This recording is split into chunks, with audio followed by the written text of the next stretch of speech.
Glória a Deus. Meus irmãos, boa noite. Paz seja com todos vocês da parte do Senhor Jesus, da parte daquele que vive, da parte daquele que reina para todos sempre.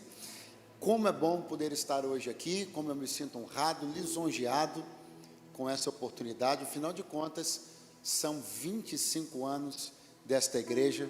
Isso é uma data muito emblemática, um quarto de século. Essa igreja está completando com vida, com saúde espiritual, dando frutos, impactando a comunidade, influenciando outras igrejas no Brasil. E eu tenho o privilégio de poder acompanhar um pouquinho, da parte dessa história, da história desta igreja, o que me faz muito honrado de hoje poder estar aqui ministrando nessa festa tão bonita que estamos fazendo para o Senhor e também estamos fazendo como casa, como família, como comunidade. Então, se você não entendeu isso ainda, aproveite para entender agora e diga para o seu vizinho: a festa é nossa. Diga para ele: nós estamos de parabéns. Quem entende isso, diga graças a Deus. Eu quero bem dizer a Deus pela vida do pastor fundador desta igreja, o pastor José Alves, que eu tive o prazer de cumprimentar na noite desse dia, e pedindo ao Senhor que continue ajudando, sustentando e abençoando o seu servo. Quero agradecer a Deus pela vida do pastor Marcos Rocha, que nos recebeu aqui com tanto carinho, com tanta liberdade, e nos deixou aqui muito à vontade, desde o início em que começamos a nos falar, até o momento de hoje aqui, nos abraçarmos, apertarmos as mãos, e percebemos que o Senhor está realizando essa aproximação, e eu creio que esta igreja está me abençoando muito, e eu desejo poder abençoá-los um pouco também, ainda sabendo que eu estou sendo muito mais abençoado por vocês. Então, muitíssimo obrigado. Quantos trouxeram a Bíblia Sagrada essa noite? Quem trouxe? Quem trouxe? Abra comigo, por favor, no Evangelho de Jesus, escrito por Marcos, capítulo de número 11. Evangelho de Jesus, escrito por Marcos, capítulo de número 11. Eu quero aqui também mencionar e agradecer a dois amigos queridos que hoje me dão o privilégio aqui de estarem me acompanhando. Está comigo o pastor Antônio Marcos, que veio do Rio de Janeiro, está desde segunda-feira uma missão comigo aí pelo Brasil. É um amigo de muitos anos que deixou um pouquinho a família, o rebanho que ele pastoreia, para me dar a honra de a gente ter um tempo de comunhão nessas ministrações. E também louvar a Deus pela vida do meu amigo pastor Cristiano. O pastor Cristiano é de Vitória e está me dando a honra também hoje aqui, me deu uma carona muito ungida, muito abençoada, e é um amigo queridíssimo, um irmão que Deus me deu. Deus seja louvado. Marcos capítulo de número 11, versículo de número 12. Deixa eu agradecer ao meu amigo do teclado aqui, vou te dar uma folga. Eu sei que você vai agradecer no fundo, tá bom? No final a gente faz algo junto, que eu não tenho tanto o hábito de ministrar com o teclado, mas muito obrigado. Vou te deixar descansar, que eu já fui tecladista e eu entendo a sua dor. Deus seja louvado. Marcos capítulo de número 11, versículo de número 12. Quem encontrou, diga apaixonadamente, diga: eu amo a Bíblia. Ah, que coisa boa. Está escrito: e no dia seguinte, quando saíram de Betânia, teve fome. Vendo de longe uma figueira que tinha folhas, foi ver se nela acharia alguma coisa. E chegando a ela, não achou nada senão folhas, porque não era tempo de figos. E Jesus, falando, disse à figueira: nunca mais coma alguém fruto de ti para sempre. E os seus discípulos ouviram isso. Quantos podem dizer amém? Amém. Quantos podem dizer graças a Deus? Eu disse agora há pouco que uma coisa que eu tenho certeza é que estes 25 anos foram anos, estão sendo anos de frutos. Frutos estes que alguns estão podendo ser contemplados hoje aqui, outros estão espalhados pelo Brasil, por outros países, sementes que esta igreja semeou, ministérios que foram despertados, desenvolvidos e multiplicados a partir dos frutos dados aqui por essa igreja. Essa é uma missão do reino, é uma visão do reino, é um compromisso que cada um de nós como salvos tem, dar frutos. E esta é uma história bíblica muito maravilhosa que a mim me abençoa muitíssimo, me desperta, me admoesta, me corrige, me consola. E todas as vezes que eu paro para meditar nesta história bíblica, eu sempre sou muito confrontado, fico um pouco chateado, um pouco aborrecido, mas no final fica tudo bem. Talvez você fique um pouco chateado, fique um pouco aborrecido, mas no final eu tenho certeza que vai ficar tudo bem. Queridos, essa poderia ser uma história daquelas que provavelmente muitos de nós aqui já passou. Está com fome, procurar um lugar para comer, bater em algumas portas, encontrar restaurantes fechados, expedientes encerrados. Essa poderia ser uma história como uma história nossa de procurar nos alimentar, procurar matar fome ou suprir alguma outra necessidade do corpo e de repente encontrar portas fechadas, expedientes encerrados e não conseguir então satisfazer a necessidade que tínhamos. Mas é claro que se fosse uma história nossa, seria só uma história comum que a gente poderia contar, poderia ter um teor engraçado, cômico, mas em se tratando de uma história ocorrida com Jesus, é claro que ela se torna muito especial. Ela se torna ainda mais especial porque, glória a Deus, ela se torna ainda mais especial porque o caminho de Jesus vai cruzar com o caminho de uma árvore. E se fosse uma árvore de qualquer outra espécie, nós teríamos um outro caminho para trilhar, e não seria o mesmo caminho. Mas o caminho de Jesus cruzou-se com o caminho de uma espécie de árvore em particular. Eu queria que você repetisse após mim: uma figueira. Uma figueira. E aí pegou a gente. Aí ganhou simbologia. Aí ganhou sentido profético. Aí despertou a nossa atenção. Porque a figueira é um tipo bíblico legal que aponta para Israel. E se nós somos o Israel de Deus, se nós somos o povo de Deus, a figueira também tipifica a nós. Então Jesus não foi procurar fruto numa árvore qualquer. Ele foi procurar fruto numa árvore que tipifica seu povo. Então a porta que Jesus foi bater foi a porta da igreja. Então preste atenção, porque há um detalhe aqui muito interessante, que é o fato dos discípulos estarem presenciando isso. Eu digo interessante porque na narrativa de outros evangelistas nós temos detalhes como a figueira murchou e morreu imediatamente. Detalhes que apontam para um susto dos discípulos. E não é para menos. Porque tem no mínimo duas coisas assombrosas nesse texto. A primeira é que Jesus falou com uma árvore. E a segunda é que ela respondeu. A primeira é que Jesus falou com uma árvore. E a segunda é que mediante uma palavra que ele dirigiu para ela, ela reagiu na hora. Ele disse: nunca mais coma alguém fruto de ti para sempre. E ela secou, murchou e morreu imediatamente. Agora, os discípulos são espectadores dessa cena. Marcos está sendo claro, os seus discípulos viram isso. Espectadores desta cena, esta cena.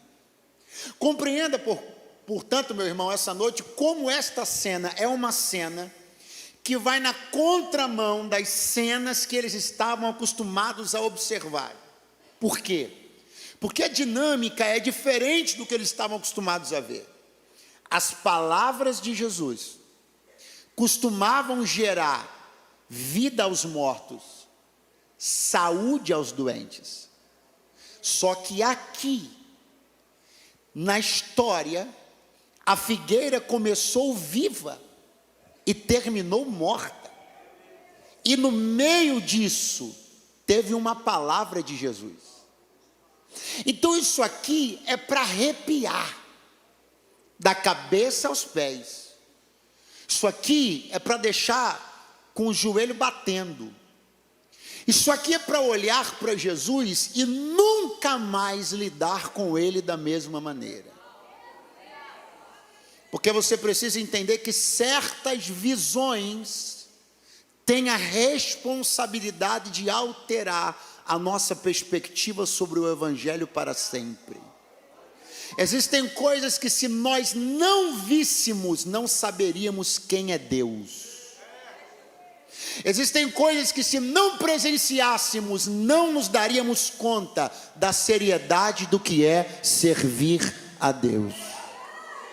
Eu venho de Deus com uma palavra na minha boca esta noite aqui, e Ele está dizendo: eu estou expondo os meus escolhidos a algumas visões que são difíceis, visões que são complicadas, visões que alguns vão pôr as mãos nos olhos, vão pôr as mãos nos ouvidos, mas eu vim lhes advertir, são visões necessárias para que uma igreja, que é a igreja da última hora, saiba quem é Deus.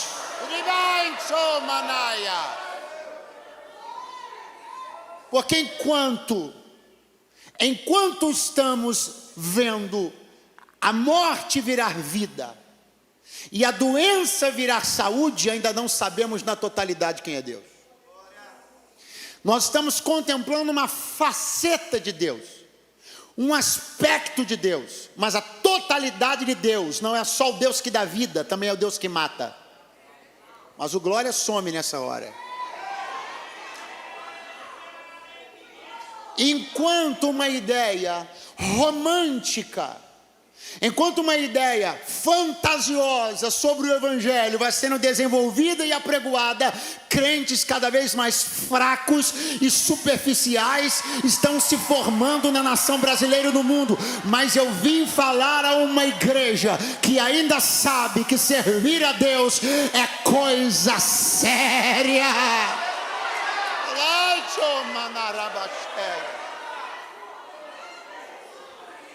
Como é que a gente vai saber disso? A gente vai saber disso quando enxerga algumas coisas. A gente vai saber disso quando os ais de Deus se manifestam. A gente vai saber disso quando os juízos de Deus se manifestam. É dentro desse ambiente onde o juízo de Deus se manifesta.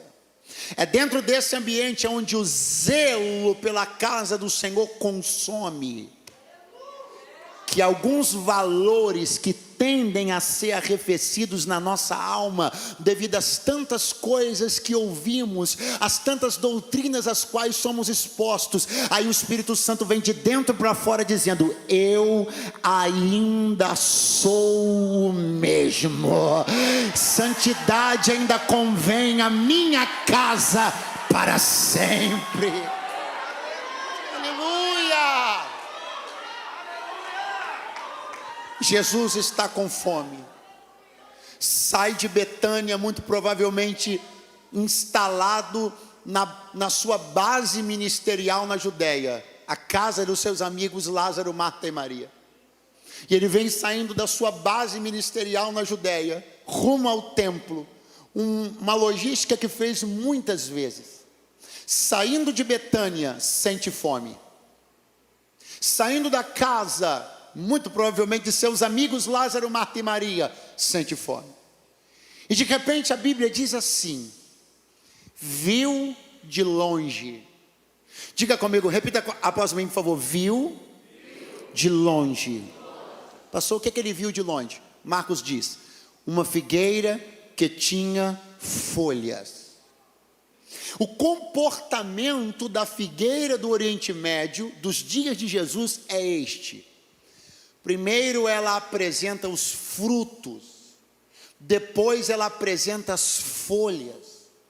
Portanto, enxergar as folhas é concluir, subentender, há frutos. As folhas são uma mensagem, as folhas são um comunicado. E qual é o comunicado? Vamos lá? Há frutos. Vamos de novo. As folhas são um comunicado. Qual é o comunicado? Há frutos. O comunicado é tão poderoso que ele foi capaz de ser visto de longe. Muito bom. O comunicado é tão efetivo na sua missão, as folhas são tão eficientes na tarefa de comunicar uma mensagem, que a mensagem chega, e de longe Jesus viu a mensagem. Ela está dizendo que tem. De longe Jesus ouviu a mensagem. Ela diz que tem. De longe Jesus discerne a mensagem. Ela está me dizendo que tem. Só que estas comunicações de longe, elas podem falhar. Não raramente pessoas emitem mensagens sobre quem são, o que tem, a vida que tem, a santidade que tem, a espiritualidade que tem, de longe, e não se provam verdadeiros quando avaliados de...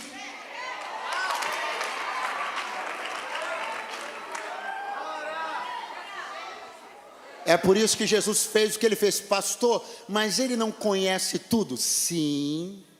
Mas ele não sabe de tudo? Sim. Pastor, mas ele enxergou até o Natanael debaixo da figueira? Sim. Jesus olhou para Natanael e disse assim: por que você está espantado que eu estou? Eu vi você. Eu vi você debaixo da figueira. Se esse Jesus que sabe até quem se assenta debaixo de uma figueira, ele sabe ou não sabe?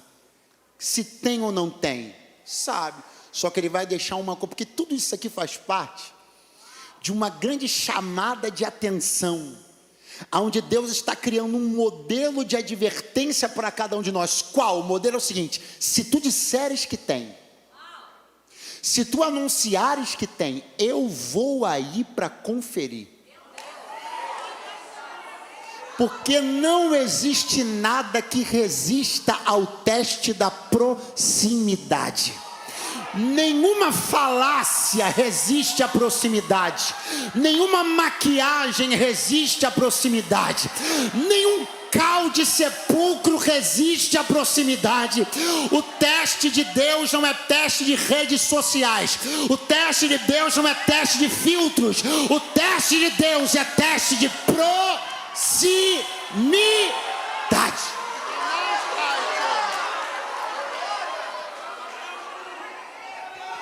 Ele está chegando pertinho de nós essa noite aqui. Segura a mão de alguém do teu lado. Eu não sei se isso amedronta ele, mas é o que você tem que dizer. Diga: ele está chegando pertinho de nós hoje aqui. Ele está mexendo das folhagens. Ele está procurando aquilo que dissemos ser.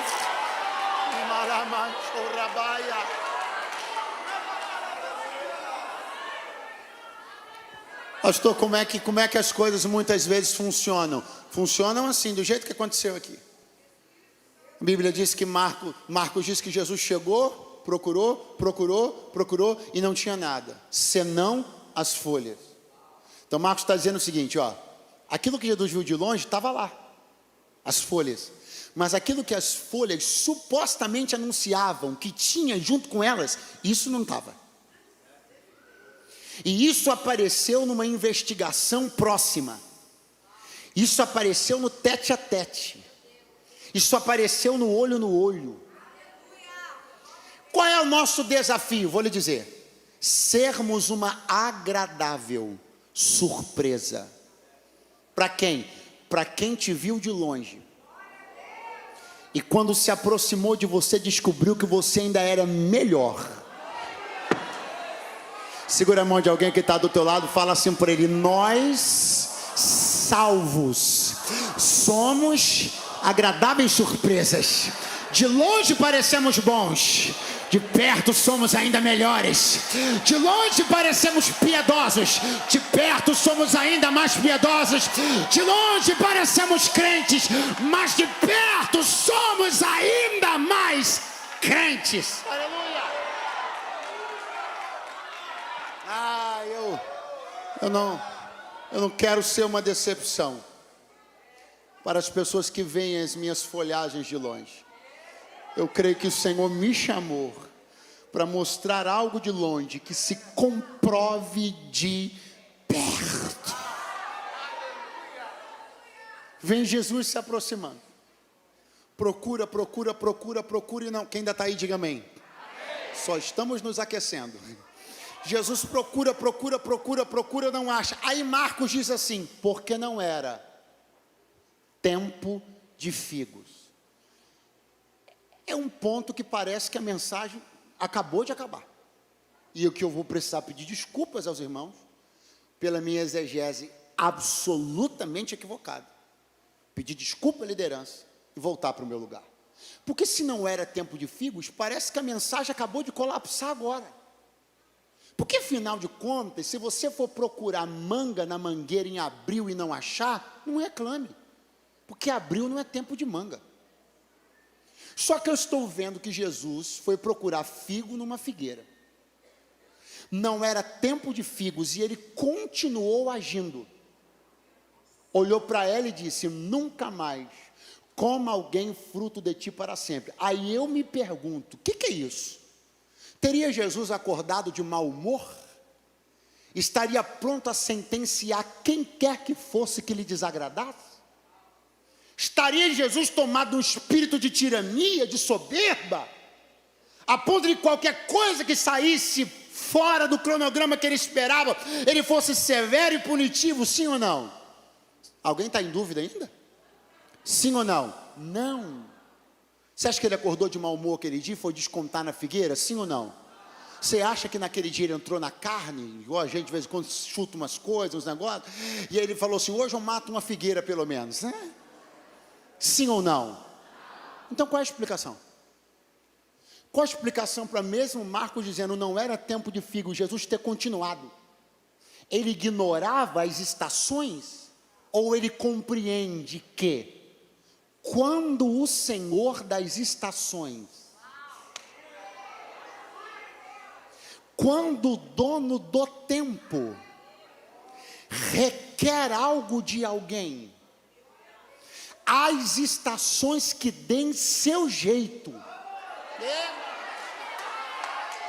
e o tempo que dê seu jeito, porque ninguém pode ousar negar aquilo que o dono do tempo e Senhor das estações pediu.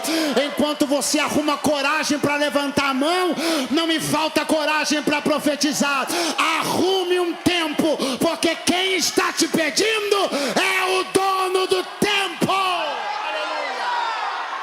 Oh, glória a Deus! Quanto você é capaz de ofertar? 1.000. Muito bom. Quanto você já foi capaz de ofertar? 10.000. Muito bom. Quanto você já foi capaz de ofertar numa campanha? 100.000. Glória a Deus. Quanto do seu tempo você é capaz de dar? A moeda mais valiosa dos homens não é o dinheiro, é o tempo. Pessoas estão pensando que o dinheiro substitui seu tempo. Vai enganar outro, a Deus não. Deus me trouxe para dizer: sua oferta não substitui você. Sua oferta não substitui seu tempo. Não crie uma cultura de envio de cartões de dízimo para poder suplantar a sua ausência no altar. Porque Deus me trouxe para dizer: eu quero você, seu tempo e sua vida, muito além do seu dinheiro. Não era tempo. Não era tempo. Não era tempo, mas Jesus continuou. Não era tempo, mas isso não impediu absolutamente de nada. De falar o que ele tinha que falar. De fazer o que ele tinha que fazer. Ele está resolvido, resoluto. Em quê? Em dar uma palavra para ela. Por quê? Porque ele sabe o que cobra, de quem cobra.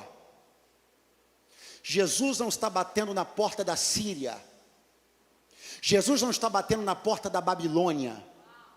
Jesus não está batendo na porta de nação estrangeira nenhuma. Ele não está batendo na porta do Egito. Ele está batendo na porta de Israel. Pastor, o que o Senhor está querendo dizer? Eu estou querendo dizer exatamente isso. Que ele só cobrou da árvore que ele plantou. Pastor, não gosto de ser cobrado. Curioso, porque você gostou de ser plantado. Não. Se você levantar agora vai ficar chato. Se eu fosse você, eu ficava aí. Pastor, não gosto de ser cobrado. Curioso, gostou de ser investido. Pastor, me incomoda esse negócio de igreja que fica incomodando. Curioso, você gostou de ser amado. Muito estranho, pastor.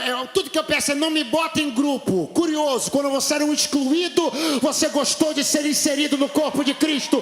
Então Deus me trouxe aqui para dizer: a cobrança é inerente a quem eu investi. Nós recebemos o amor, nós recebemos o perdão. Não pense que eu vim aqui, não pense que eu vim aqui com uma mensagem de sem misericórdia. Deus me guarde do dia que qualquer mensagem de exortação que Deus me der não foi envolvida não for envolvida por misericórdia.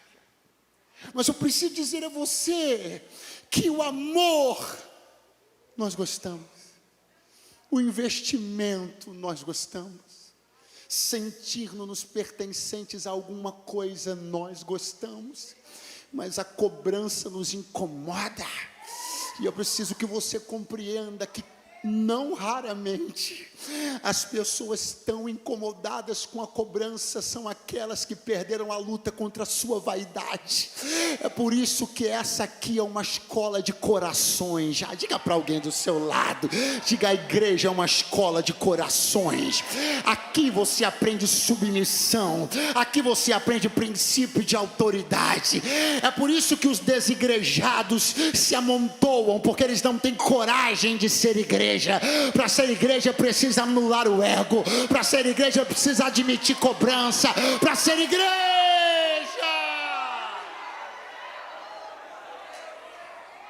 procure a história em comum de todos os pregoeiros do desigrejamento. Procure o traço comum na história de todos os pregadores do não precisa de igreja, não precisa de pastor. Procure o traço comum na história deles.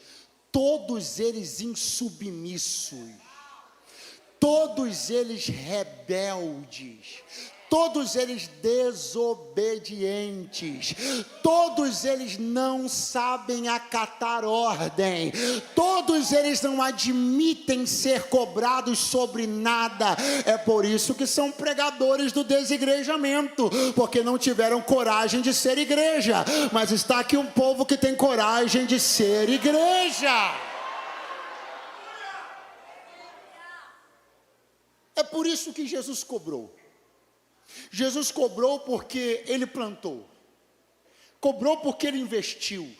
Não é uma cobrança sem fundamento, não é uma cobrança sem sentido, não é bater na porta de quem ele sabe que tem um laço com ele, laço de reciprocidade. Eu investi, semeei, reguei, adubei, te peço um figo, e tu me dizes: não é meu tempo?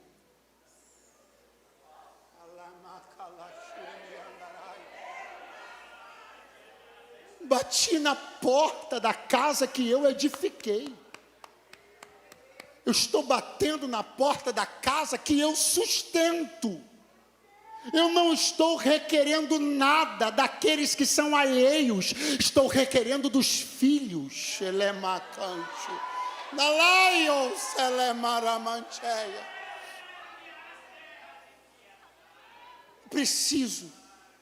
É preciso para muito além daquilo que você pode, você não, alguém pode pensar: é para me dar trabalho, Agora essa cultura de voluntariado que a igreja brasileira está aderindo, que chatice. Esse pessoal pensa que eu não tenho o que fazer.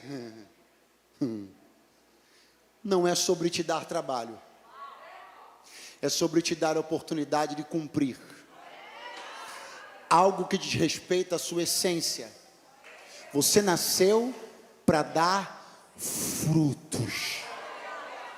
Avisa umas 3 pessoas, diga, não é sobre te dar trabalho. É sobre te dar a oportunidade de cumprir a fiel.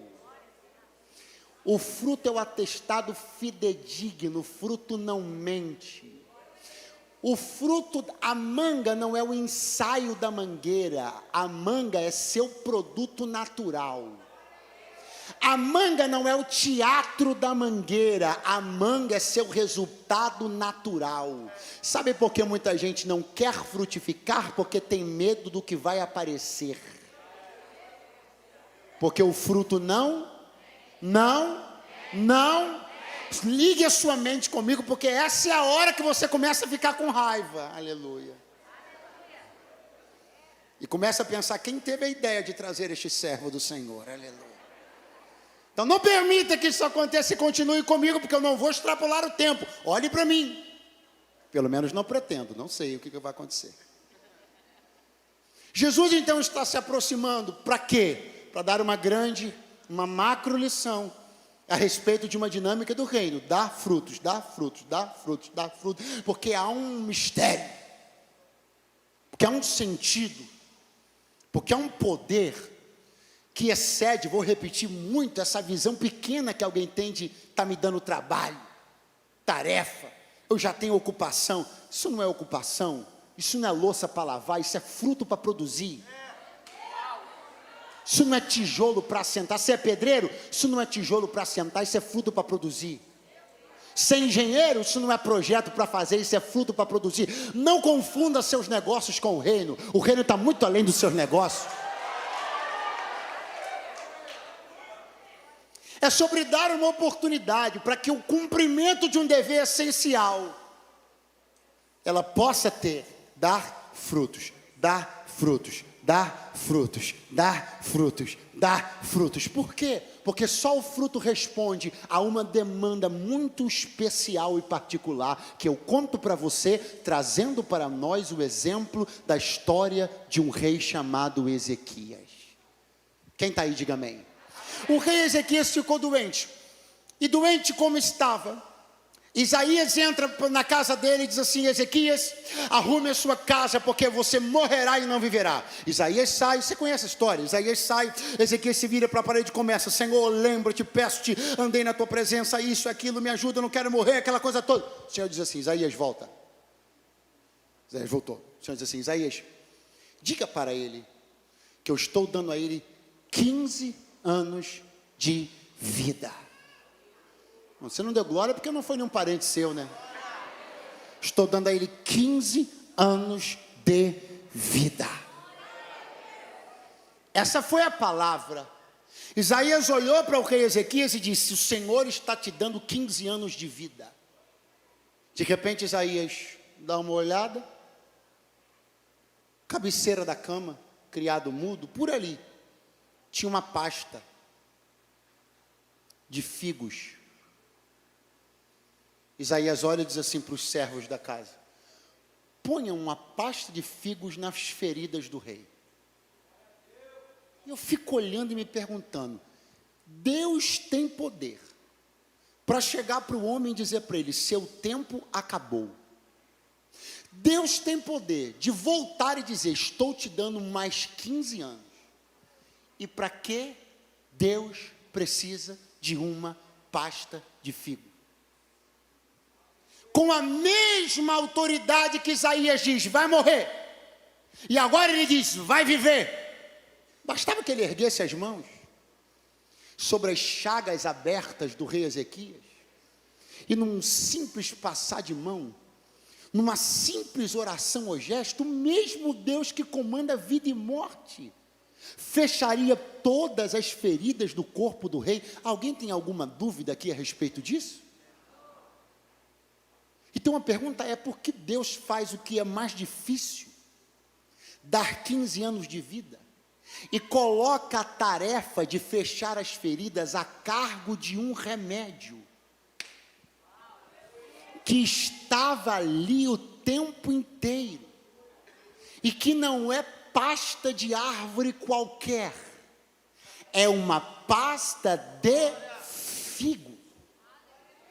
Olhar para a pasta de figos na cabeceira do rei Ezequias é saber que tem figueira com fruto em Israel. Tem figueira com fruto suficiente para ser colhido e elaborado um remédio. E o Senhor está dizendo: eu sou dono do tempo, da vida e da morte, mas eu chamo meu povo para uma parceria. Eu dou a vida, vocês fabricam o remédio. Eu dou a vida, vocês fabricam o remédio. Levante a sua mão por alguns segundos, porque eu preciso lhe explicar isso aqui. Passarão pessoas por aquela porta sentenciadas à morte.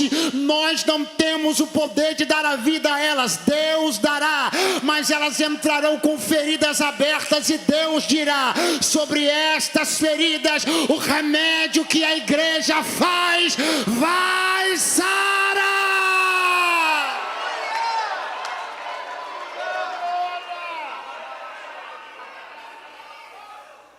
A igreja que não dá fruto é a igreja que não fabrica remédio.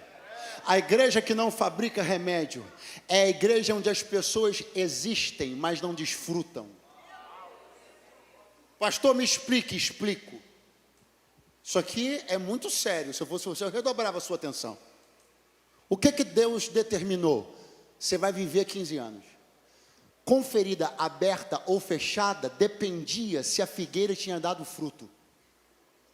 Pastor, onde o senhor quer chegar? Já cheguei. Você sabe por que tem gente que está vivendo, mas vivendo com feridas abertas?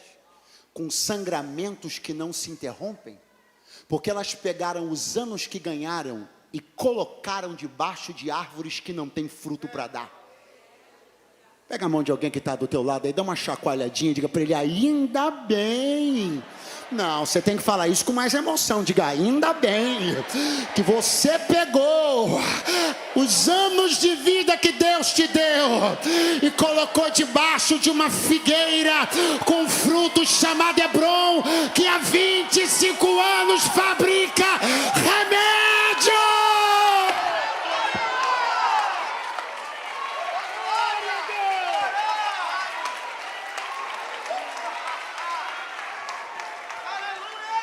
Eis o poder da igreja. Eis o poder da igreja. Eis porque o inimigo peleja tanto para que as pessoas não congreguem, não comunguem, não celebrem. Por quê? Porque ele sabe que vida é com Deus, mas remédio é com a igreja.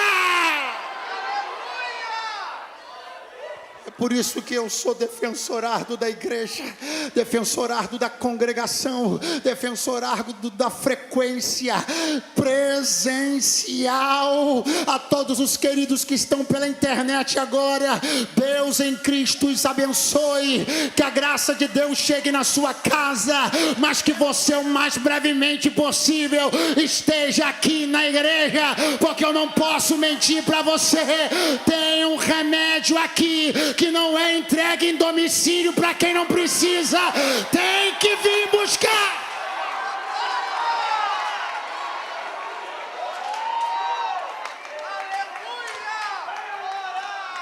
Com muito carinho. Muito carinho. Não me tome por antiquado. Não me tome por retrógrado. Não olhe aqui porque eu estou de terno e acho que eu sou um quadrado. Agora, com muito carinho.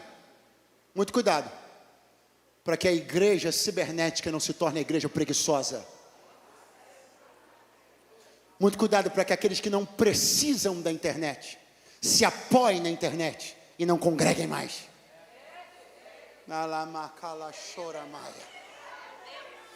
Tem um remédio aqui, que para doente que não pode vir, anjo leva em domicílio. Agora, para preguiçoso que quer fazer de culto na internet, Netflix, não pensa que vai chegar aí, porque não vai.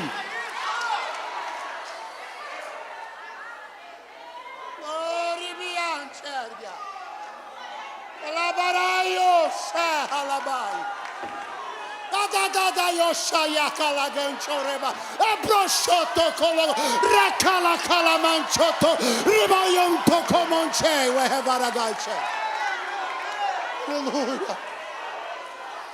Aleluia. Bendita seja a noiva que o Espírito adorna dia a dia para o encontro. Bendita seja a mesa da comunhão. Bendito seja o óleo que verte na comunhão. Bendito o abraço que cura. Bendito o aperto de mão que sara. Bendito o ósculo santo. Bendita a noiva do Cordeiro.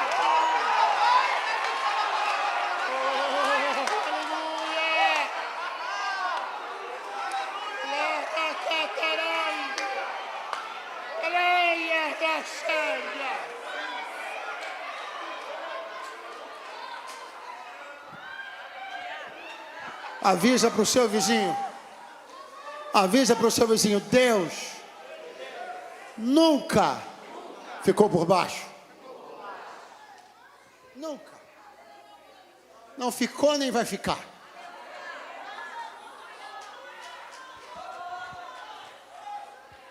Por isso que isso aqui é tão importante.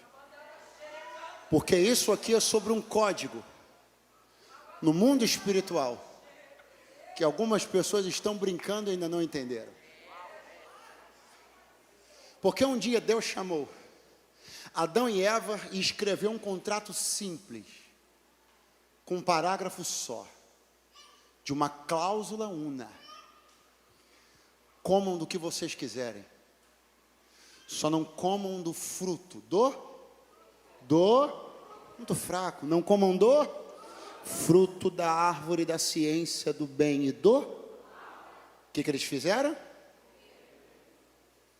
E de repente o elemento... se você for embora, volte agora. Eu não mereço, mas a palavra merece, fique aqui.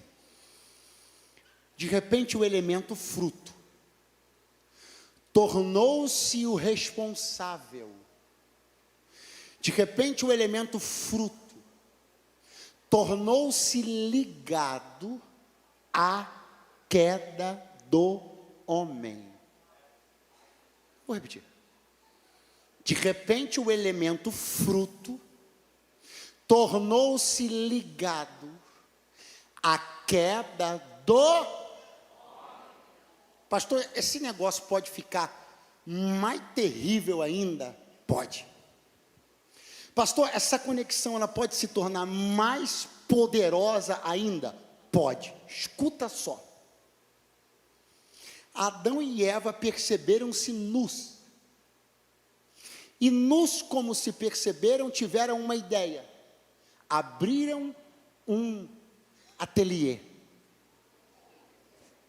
E sua primeira produção foi um avental de folhas de... Qual é o uniforme da queda? Qual é o uniforme da queda? Folhas de figueira. João disse assim no capítulo 1, falando sobre Jesus. Ele estava no princípio com Deus.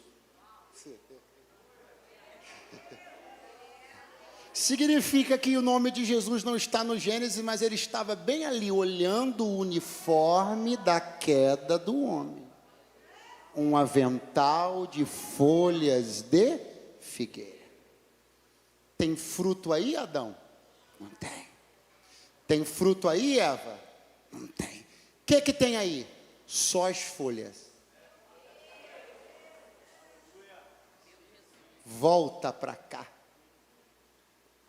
Vendo de longe uma figueira que tinha... Por que a ação de Jesus para com a figueira é tão severa? Porque ela está vestida do mesmo uniforme. Pastor, mas tem alguma coisa que está faltando encaixar. Tem. Se tivesse o fruto, mudava? Mudava. Mesmo com as folhas? Sim. Por quê? Paulo explicou: miserável homem que sou, quem me livrará do corpo dessa morte? As folhas estão aqui, porque há uma natureza caída e adâmica aqui. Mas o fruto que eu tenho, o fruto que eu dou, e agora o quebra-cabeça fecha. Está com preguiça de pensar, hein? Estou te olhando, hein?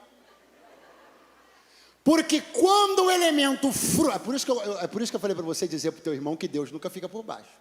Porque o elemento fruto foi associado à queda. Aí vem a Bíblia agora e diz assim: vocês têm que dar fruto digno de arrependimento.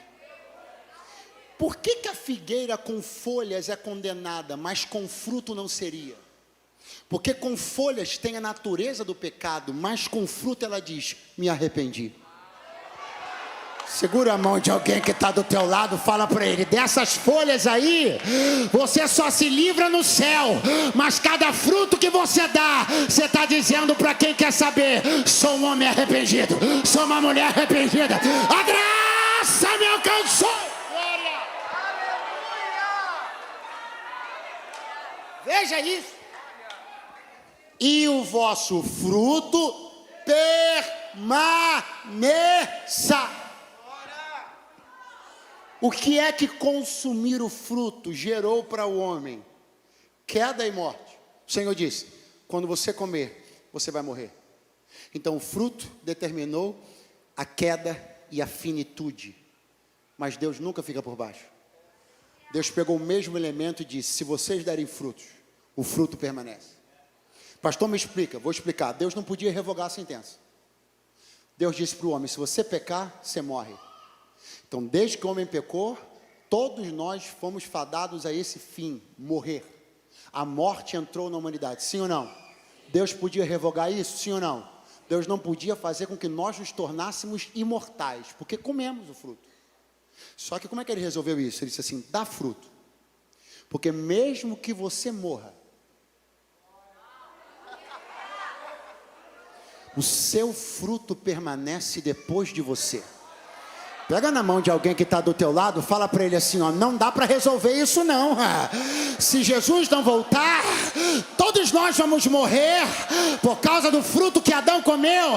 Mas o fruto que nós damos, ele fica depois de nós, porque ele permanece.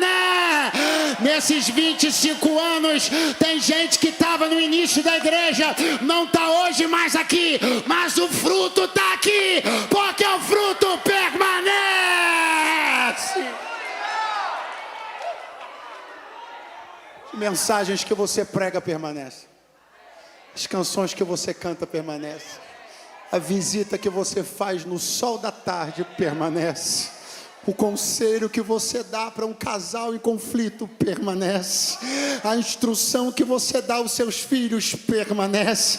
Deus não revogou sua própria palavra. Comeu, vai morrer. A morte entrou pelo comer do fruto do pecado. Mas tem uma igreja dando fruto. Eu passo, o fruto fica. Eu vou, o fruto fica. Eu vou sair do Espírito Santo amanhã, mas o fruto fica. E se Deus me chamar para a glória mês que vem, os frutos ficam.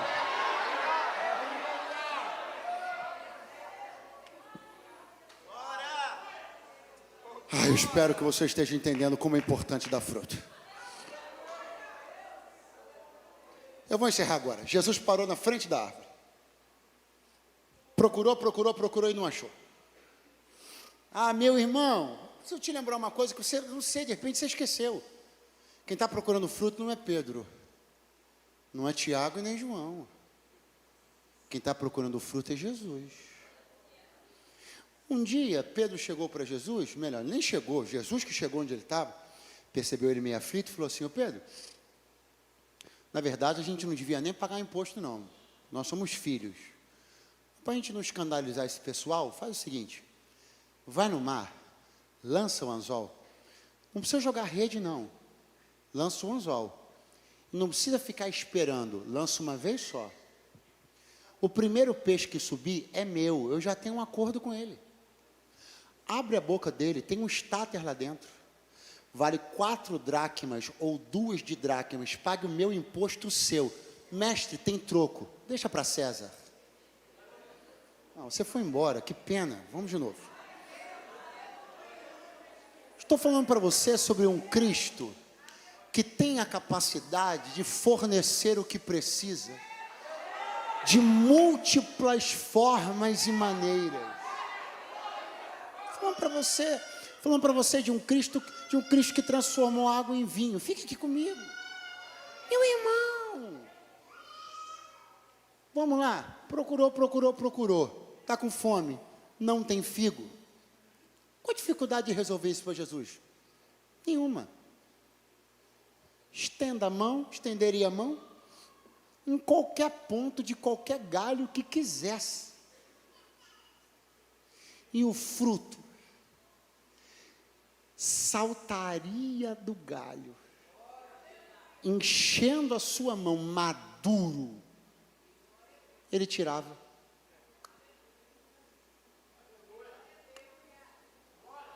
Você acha que Jesus tinha alguma dificuldade de fazer isso? Alguma dificuldade? Então a pergunta está aqui quicando na nossa frente. Por que não fez? Porque Jesus insatisfeito estava e insatisfeito ficou. Porque Jesus faminto estava e faminto continuou. Porque Ele que resolve tudo não resolveu o problema da sua própria fome. Porque isso não é sobre ele, isso é sobre ela. Se ele faz ela dar um fruto, o fruto não era dela. Tem um negócio muito importante para te dizer. Você não acha que está querendo um milagre demais, não? Porque até na hora de tu dares um fruto, o Senhor me diz, se eu intervir na tua frutificação, o mistério da frutificação acabou de ser quebrado. Se eu intervir na tua frutificação, o sentido da frutificação foi corrompido. Eu não posso intervir na sua produção. Se você produz é porque quer, e se dá é porque quer também. Se não fizer, não sou eu que vou fazer.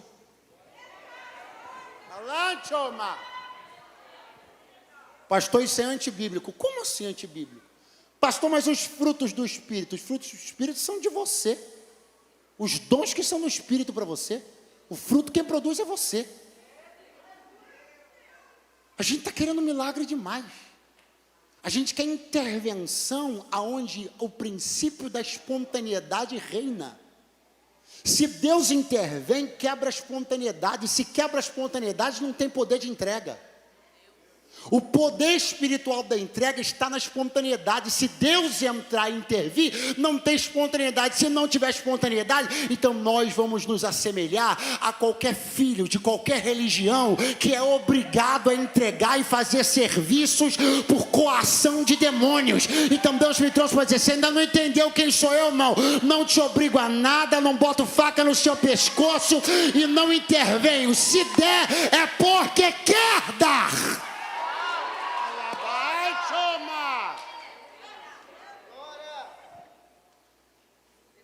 Conforme estava, conforme virou as costas, ele saiu.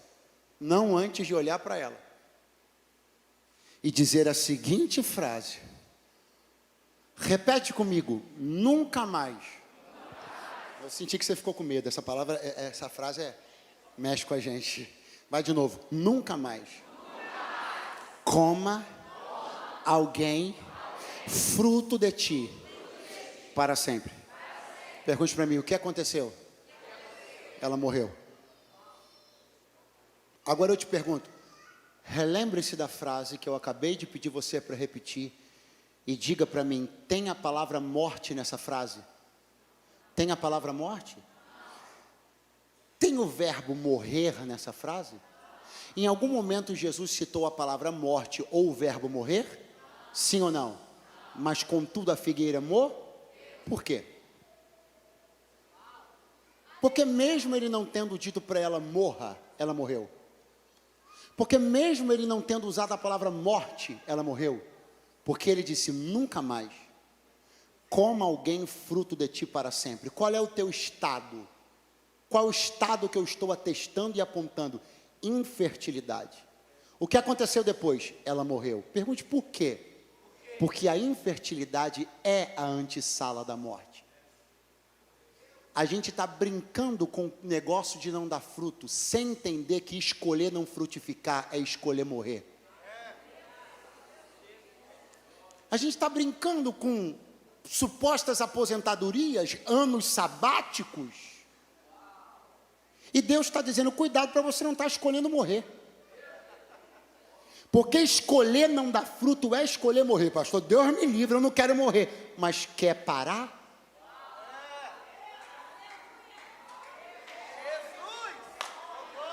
Deus me livre, eu não quero morrer. Mas está querendo descansar demais ultimamente? Cuidado para Deus não te providenciar um descanso. Ah, pastor, agora selou, eu já não tinha ido com a sua cara desde o início. Agora o senhor está de agoreiro, agora é que eu estou. Eu vim dizer uma coisa para você muito séria, não brinca com a improdutividade, não se acostuma com a improdutividade, se levanta contra a improdutividade, seja um guerreiro feroz contra a sua própria improdutividade, negue-se a ser infrutífero, negue-se a ser improdutivo, batalhe em oração para você ser fértil no reino, fértil nos negócios, fértil nas finanças, fértil nos relacionamentos, fértil nas emoções, porque a fertilidade é longevidade. Quanto mais fruto você dá, mais vida você tem. Glória a Deus. Nunca mais coma alguém fruto de ti para sempre. O que Jesus está querendo dizer? Vamos lá, bem no português claríssimo. No português claríssimo, Jesus está dizendo assim, se não para mim, também para mais ninguém.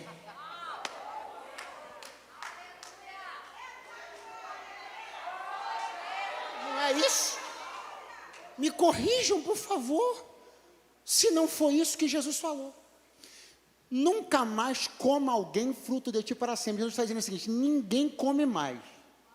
Porque se não deu para mim, também não vou ficar aqui assistindo você servir e nem dar para mais ninguém. Pastor, eu acho que isso foi um ato de tirania de Jesus. Denuncia ele no Ministério Público. Eu acho que ele foi muito cruel. Procura uma sociedade protetora da botânica e apresenta uma queixa, crime contra Jesus. Porque ele me trouxe aqui para dizer uma coisa, a árvore é minha, o solo é meu, quem plantou fui eu. Você pode ficar bicudo quanto você quiser, mas eu vim aqui para te entregar uma palavra de Deus. Ele não vai ficar olhando você pegar o investimento que ele fez em você para oferecer para quem quer que seja. Se não for aqui, se prepara, porque também não vai ser em lugar nenhum.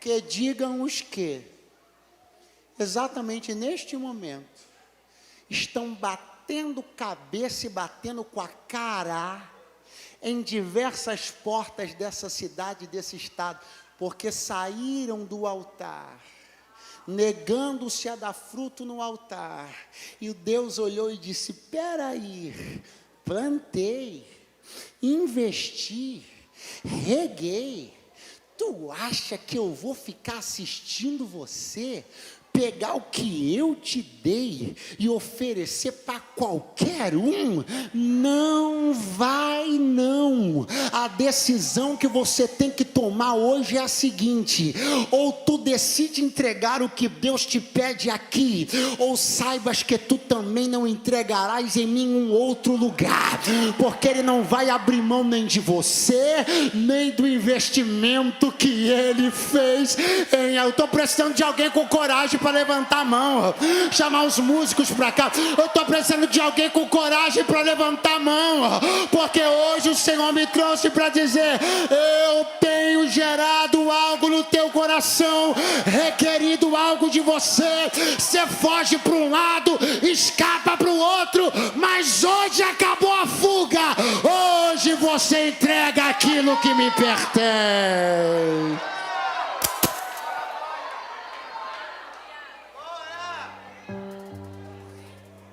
Pastor, dar fruto dá muito trabalho. Concordo. Pastor, obedecer o que Deus está me pedindo dá muito trabalho. Concordo. Mas fugir dá mais trabalho.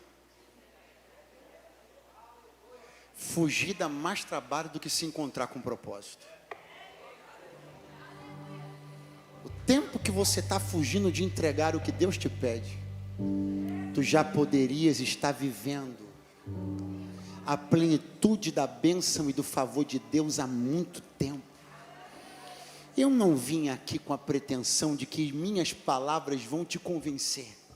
Eu vim te expor a palavra para dizer para ti: ó figueira do Senhor, a hora de você entregar o que está no teu coração para honrar o Senhor teu Deus é agora.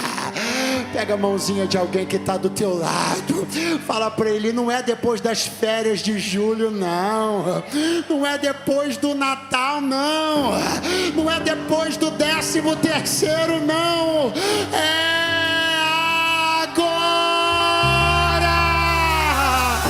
Quem crê que agora fique de pé, quem crê que agora fique de pé.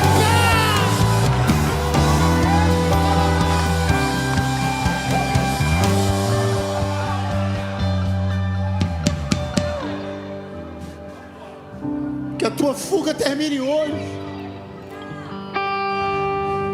Que os teus esforços para negar-se a entregar o que Deus te pede termine hoje. Que as tuas desculpas de falta de tempo, falta disso, falta daquilo, terminem hoje.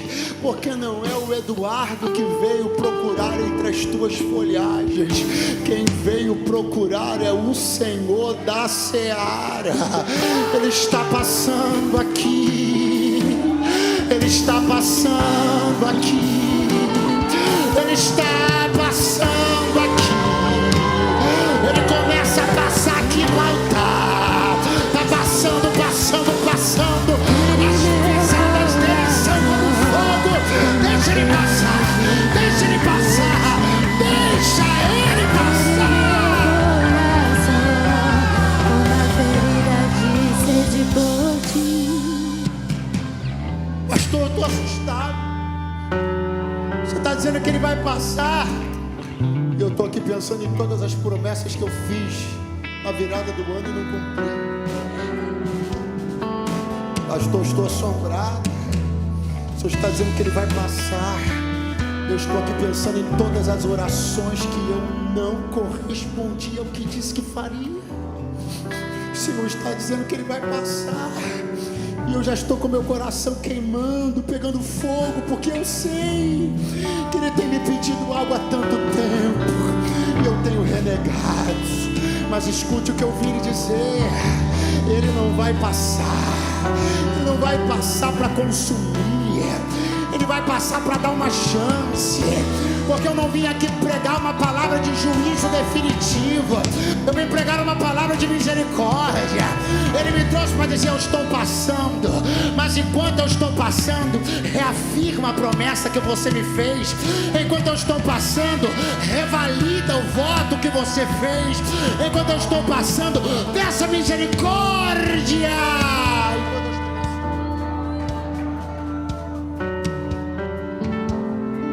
Porque a minha passada hoje ainda não é para dizer nunca mais. A minha passada hoje ainda é para procurar e para dizer: me prometa que da próxima vez que eu procurar eu vou achar, porque eu vou confiar na sua palavra. Me prometa que o mês de maio não termina antes de que você vá liberar perdão para quem eu já mandei você liberar. Me prometa que não vai terminar o primeiro semestre antes que você volte a ter aquela vida de oração que você tinha.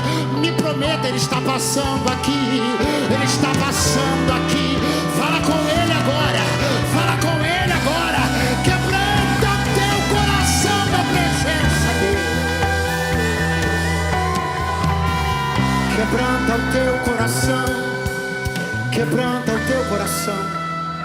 Porque um coração contrito, Ele não despreza. Um coração contrito, Ele não despreza.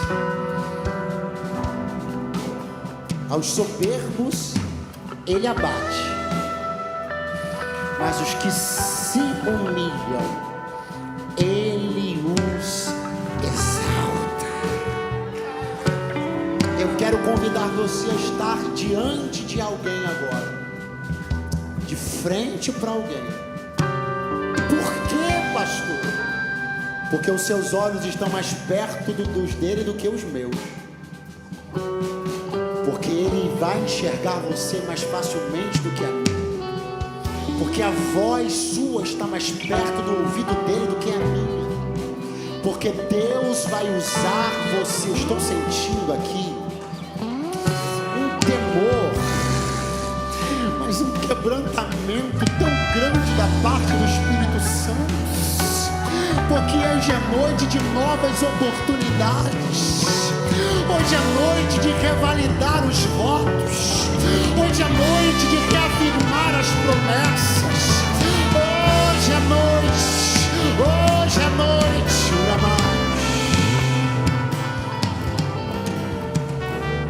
Eu quero que você olhe nos olhos dele agora com serenidade, mas com autoridade. Olha nos olhos dele. Você está de frente para alguém? Olha nos olhos dele e diga: hoje ele passou por aqui. Repete, porque eu acho que ele não entendeu. Diga: hoje ele passou por aqui. Procurou algumas coisas em mim e em você e não achou. Mas ainda há tempo. Até o amém dessa mensagem ainda dá tempo. Porque esse ano ainda será o ano de maior frutificação da história da tua vida. Diga para ele: daqui a alguns segundos eu vou te dar um abraço e o Espírito de Deus vai renovar você e eu conto um, Deus está aí no meio agora. Eu conto dois, há uma graça liberada. Eu conto dois, o poder de Deus está aqui. Eu conto quatro, tem glória na casa. Eu conto cinco agora. Tem um abraço dele agora.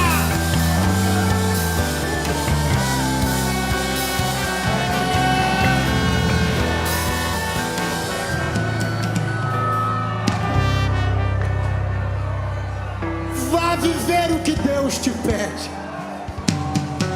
Vai entregar o que Deus tem te pedido. Ninguém te segura mais. Deus te dá asas. Voa na direção do teu propósito. Seja cheio do Espírito Santo. Agora.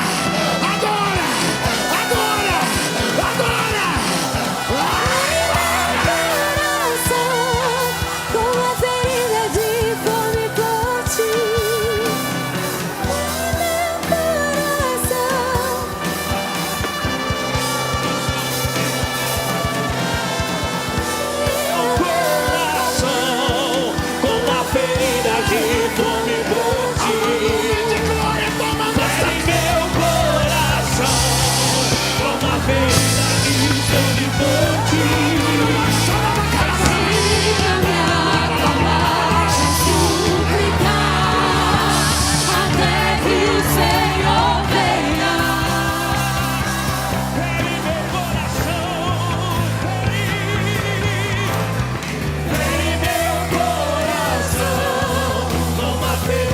sede e fome por ti.